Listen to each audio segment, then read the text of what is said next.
Welcome to Close Look. It's Sierra Pilcher here with you. I'm here with a very talented individual by the name of Lisa Joyce. How are you doing today? Doing awesome. How are you? I'm great. Tell us a little bit about yourself.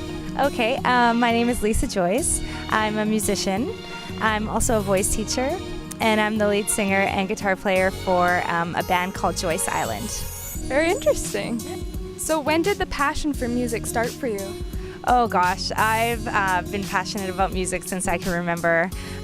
When I was, 3 years old, I was like going through my parents' record collection and trying to figure out how to put records on and play songs over and over and over, and singing and running around and listening to all their music. And it's been something that's been there ever since I can remember, and it's just grown and grown and grown. Nice. So when did you start doing this professionally? Well, I've been writing music basically since I was 16 years old. That's when I started playing the guitar. My uncle got me a guitar for my 16th birthday, and he was pretty much my biggest musical influence growing up. He was an incredible musician, and growing up I looked up to him and just thought he was the coolest guy. And so when I got this guitar, I thought, wow, this is my chance to be able to play with him. This is great. And so I learned the guitar. It wasn't very good. I just kept trying and trying and trying, and finally I started writing some songs, and that just kind of carried me through. And then I've been playing live in Vancouver since 2006, and then just getting bigger shows, more largely frequented shows, and it's been going well since then. So yeah, playing live since 2006 and going strong. Yeah, that's really cool. Yeah. So let's go back to your childhood. When did you discover that this was your passion? Oh, wow. It's a good question. I think it was always pretty much there. There's never been a time in my life that I can remember not loving music and not singing and not being sort of obsessed with music and ideas and songs. But if I had to think of a few specific points, I remember being quite young, and my dad had these old records. There's this old country artist named Patsy Cline from like the 60s or something, and I found them and I kept playing them and singing along to them like over and over and over until I wore them out pretty much. And I think they were probably like, shut up already. No, they were cool. But since then I realized that singing was something that, I could do pretty easily and pretty well, and people kept saying, stick with it, like this is your thing. And it was just something it was like breathing. Like I couldn't really think of my life without singing and music. And so that was a big one for me. As a kid, probably, gosh, I must have been 5 years old when the obsession is always kind of be there, and it has always been there. But another defining moment where I realized, wow, this is for sure what I want to do, sort of professionally speaking. I read this book a long time ago. It's called The Alchemist. I don't know if you've read it or not, but it's one of my favorite books. Yeah, it's a story about finding your treasure and following your heart and following your passions in life. And I read it. I was in India actually, and I read it, and I had no expectations. I just picked the book off the side of the street and thought, okay, we'll see how this goes. We'll just give it a read. Some people had been telling me it was a cool book, and I read it, and I thought, oh my gosh, this is actually what I want to do for a living. This is something, I want to be a musician. Like there's nothing else that I want to be.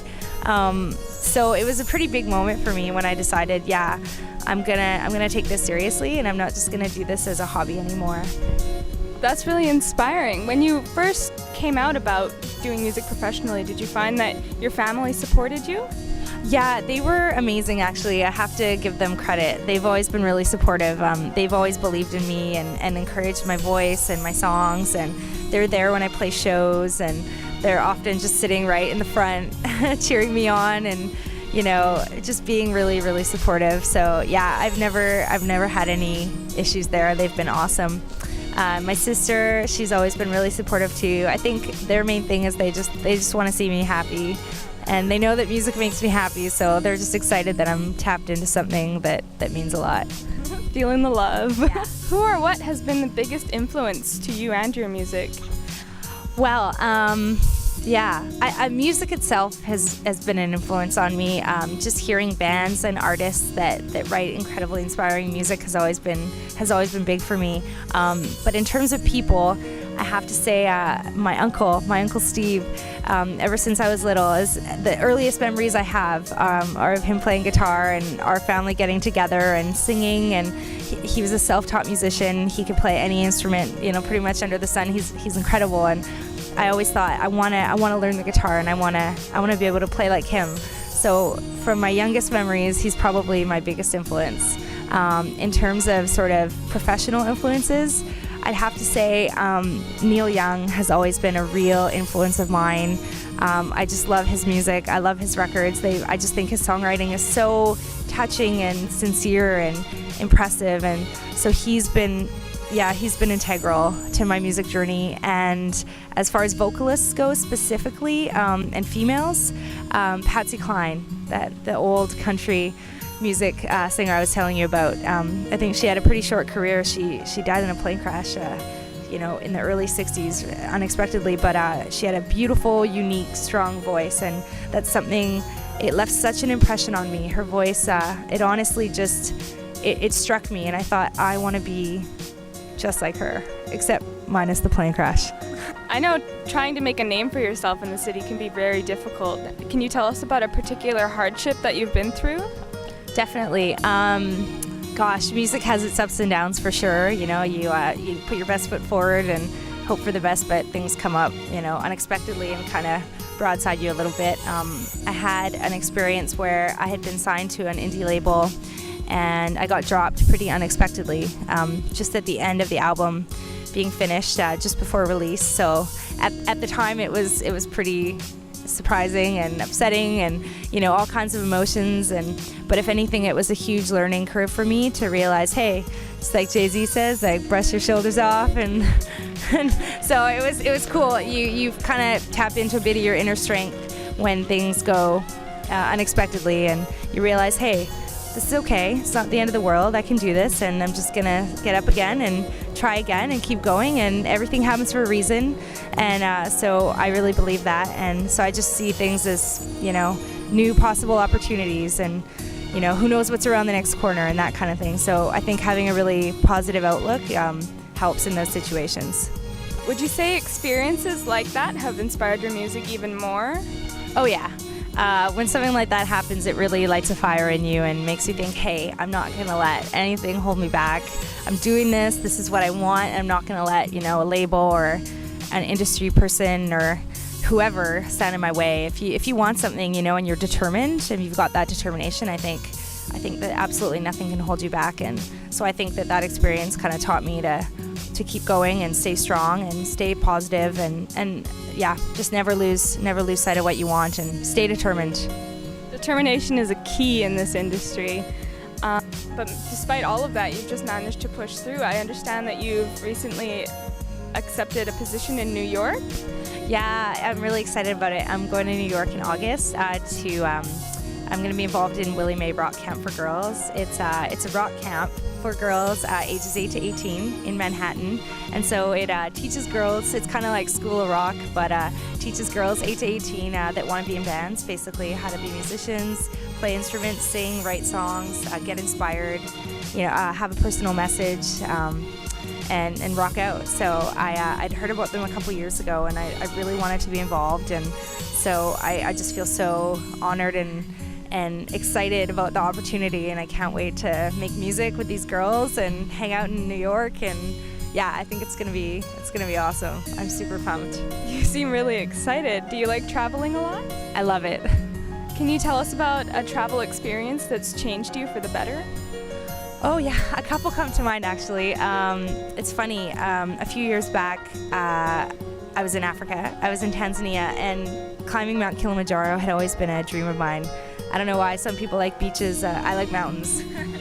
I don't know why. It's just how it is. But so it had always been a dream of mine to climb the mountain, and so I finally made it happen. And I got there, and I thought, oh my God, this is a big mountain. I don't know how I'm gonna do this.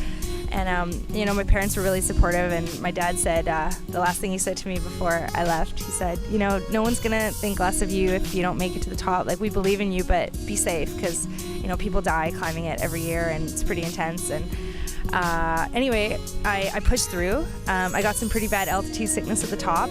It was crazy, but I made it. And yeah, it was the hardest thing physically, emotionally, mentally I'd ever done. It took pretty much every fiber of willpower I had to get there. But when I did, I don't know, it brought something out of me that like I'd never really felt before. It just brought out the strength that, I don't know, it just made me think, man, like you've got so much more strength in you than you realize, and sometimes it takes a crazy experience like that to tap into it. And so that was one that really sort of defined me and has shaped who I am, I guess you could say. And the other one, earlier in the year, I did this walk where you walk from France to Spain. It's called the Camino de Santiago, and it's an 800-kilometer walk.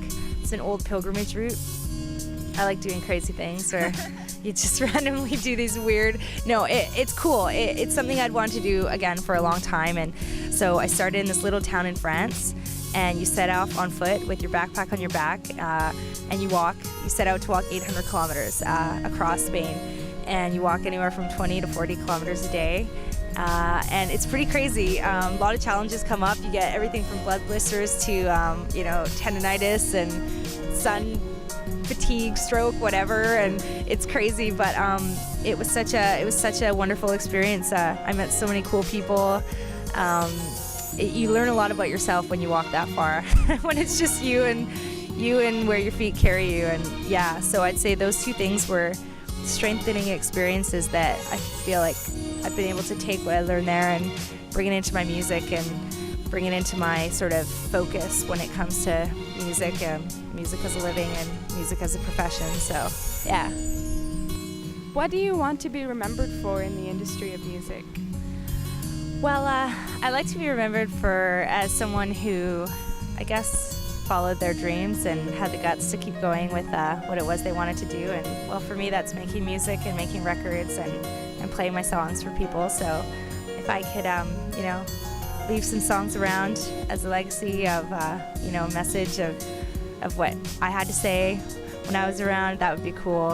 And I think just I'd like to be remembered for someone that loved music and made music from the heart. Yeah. That's really inspiring. Do you have any words of wisdom for people who want to follow their dreams and go into not only the music industry, but just follow their dreams in general? I would say don't give up. There's always going to be setbacks. There's always going to be people that tell you can't do it, but you just got to do it. You got to listen to your inner voice, follow your heart, and even if everyone else is saying don't do it, if it feels right and it feels like that's what you want to do, then you just have to go for it. I mean, I've had setbacks, I've had doubts, but you kind of got to fight through the fear. If it's really what you want, it's there for the taking. You just have to go for it and keep strong. Yeah. Well, what's next for Joyce Island?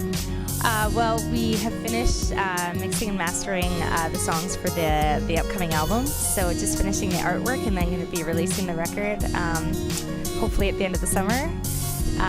And then we've already started recording the second album. So we've done a couple tracks off that, which is pretty cool. So yeah, finishing recording the next album, keep writing songs, playing lots of shows, and who knows where things will go. Sky's the limit, baby. Well, thank you for taking the time to talk to us today. Oh, my pleasure. Anytime, Sierra. Well, I wish you all the best in that. I hope everything goes well. This is Sierra Filter for Close Look. We'll catch you later.